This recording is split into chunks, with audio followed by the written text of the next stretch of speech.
హల్లెలూయా. ఆధారం నీవే, ఆదరణ నీవే, ఆశ్రయము నీవే నా యేసయ్యా. ఆధారం నీవే, ఆదరణ నీవే, ఆశ్రయము నీవే నా యేసయ్యా. నన్ను ఆవరించు నడిపించు మేఘమా, నా ముందు నడసే అగ్ని స్తంభమా. నన్ను ఆవరించు నడిపించు మేఘమా, నా ముందు నడసే అగ్ని స్తంభమా. ఆధారం నీవే, ఆదరణ నీవే, నీవే నా యేసయ్యా.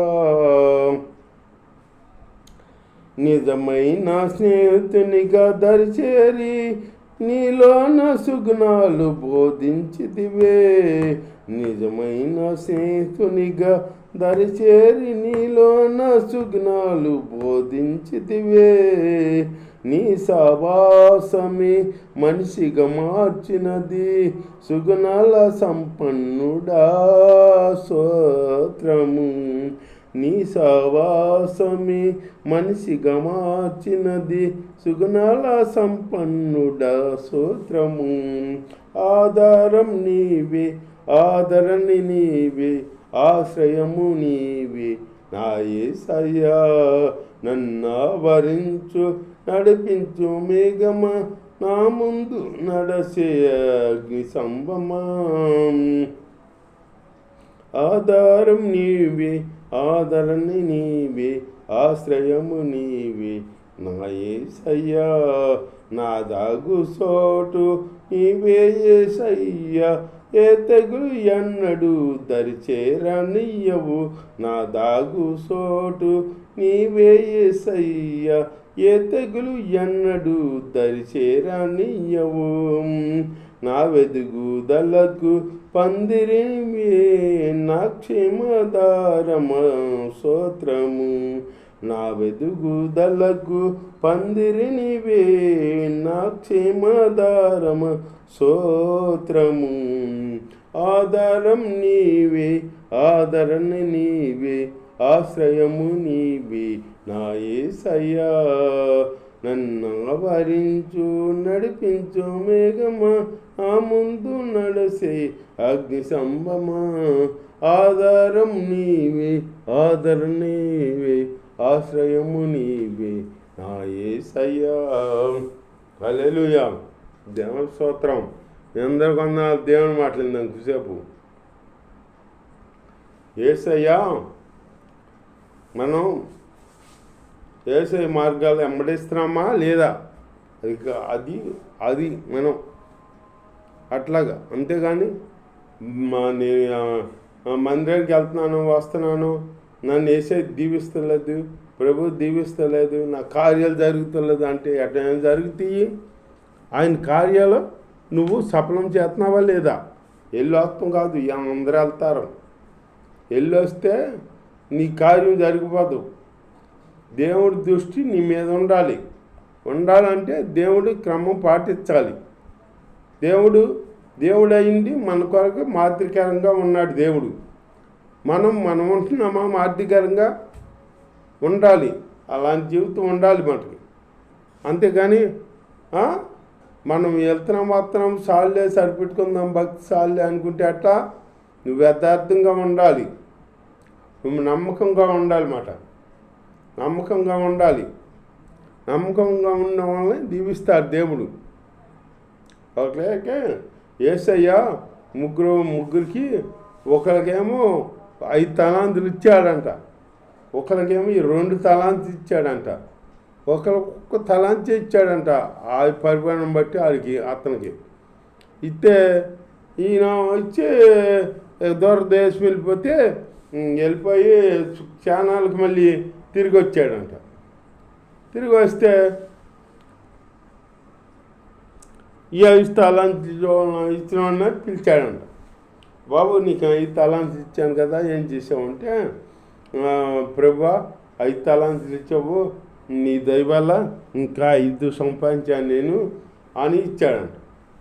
ఇతను బల మంచి దాసరా అని అన్నాడంట. అట్లాగే 2 తలాంతులు ఇచ్చిన వాడిని వెళ్తే అతను 2 తలాంతులు తీసుకొచ్చి ఇంకా 2 తలాంతులు సంపాదించుకున్నాను మీద ఇవల్ల అని ప్రభుకి చెప్పి ఇచ్చాడంట.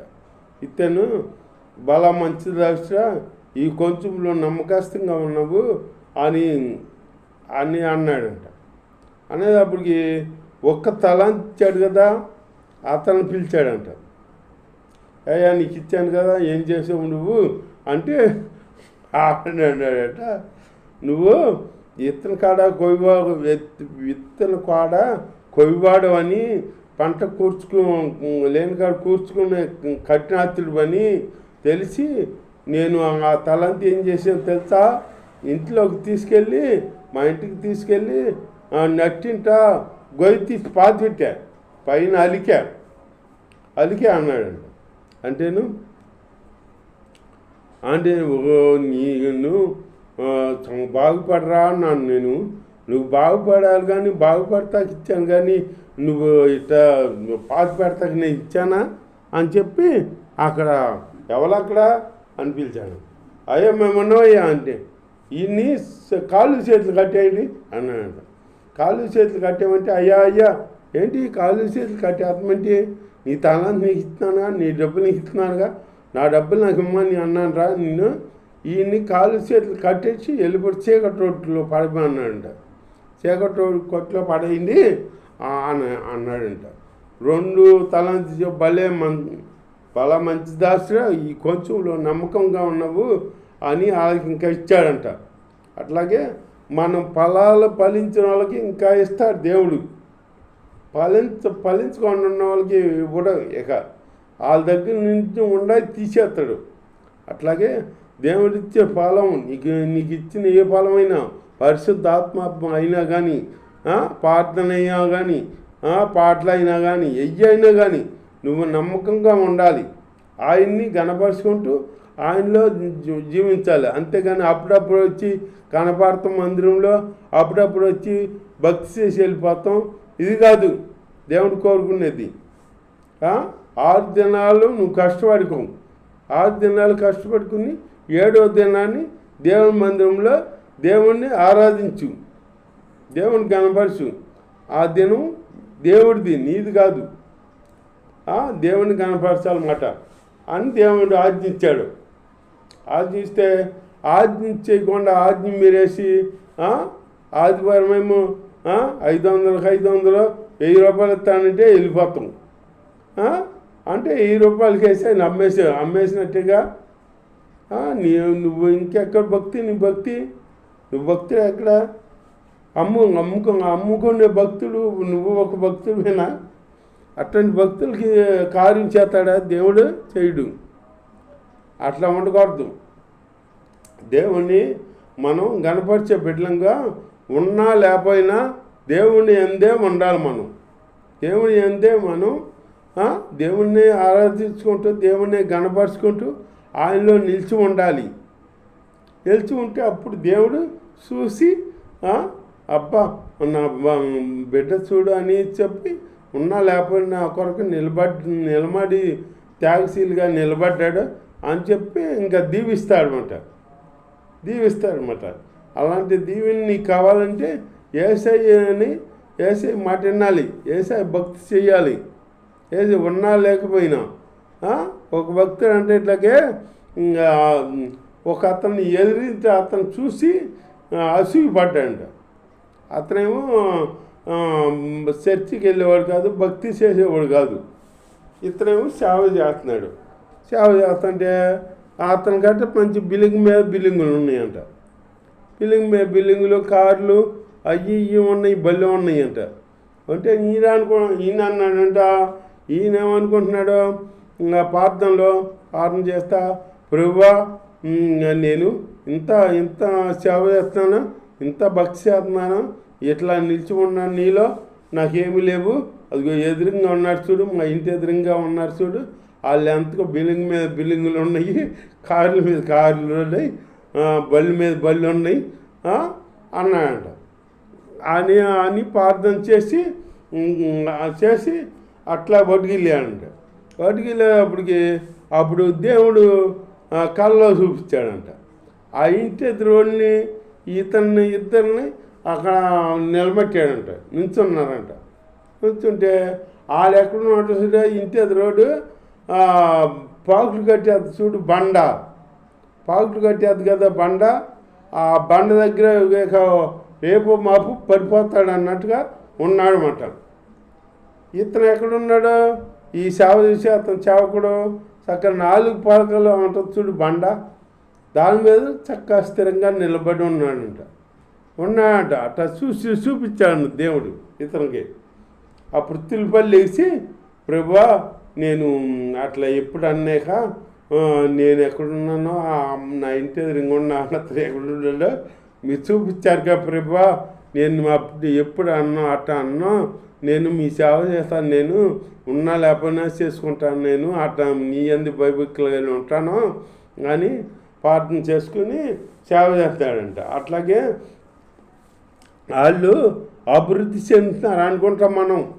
వాళ్ళు గొప్ప వాళ్ళు అయ్యారు అంటే మనకి ఎప్పుడు శ్రమలే, మనకి ఎప్పుడు ఆపదలే, మనం ఎంత కష్టపడినా మనకేముంటలేదు. వాళ్ళు ఏం కష్టపడిపోయిన వాళ్ళకి అన్నీ ఉంటున్నాయి, అన్నీ నిలుతున్నాయి, వాళ్ళు బాగా తింటున్నారు అనుకుంటాం మనం. వాళ్ళ జీవితం ఎలా ఉందో ఈ జీవితం ఎలా ఉందో దేవుడు చూపించాడు కదా.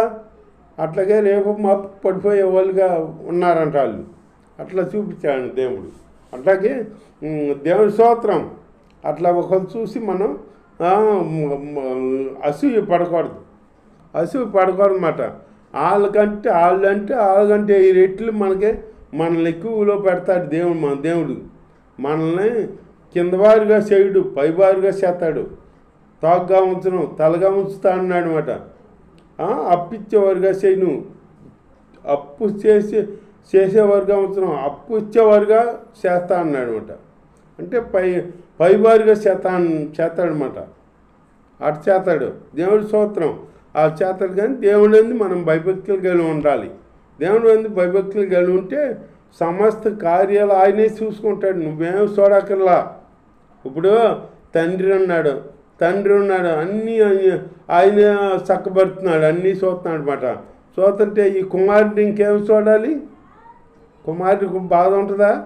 తండ్రి అన్నీ చక్కబెట్టుకుని అన్నీ చేసుకుంటున్నాడు తండ్రి. ఈ కుమారుడు లెగుతూ కాఫీ తాగుతూ అవి చేసుకుంటాం, చదువుకుంటాం, ఏటా చేసుకుంటున్నాడు. ఈ తండ్రి సమస్తం చక్కబెట్టుకుంటున్నాడు అనమాట.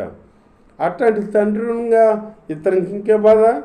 ఇప్పుడు ఆ తండ్రి లేకపోయాడు ఇంకో ఇతనికి బాధ, ఇతను చేసుకోవాలి అన్నీ, అంతే కదా. అట్లాగే మన తండ్రి మన సమస్తం చక్కబెడతాడు, మన పక్షాన్ని అన్నీ చేస్తాడు అనమాట. మనమేం చేయక్కర్లా, సమస్తం ఆయనే చేస్తాడు.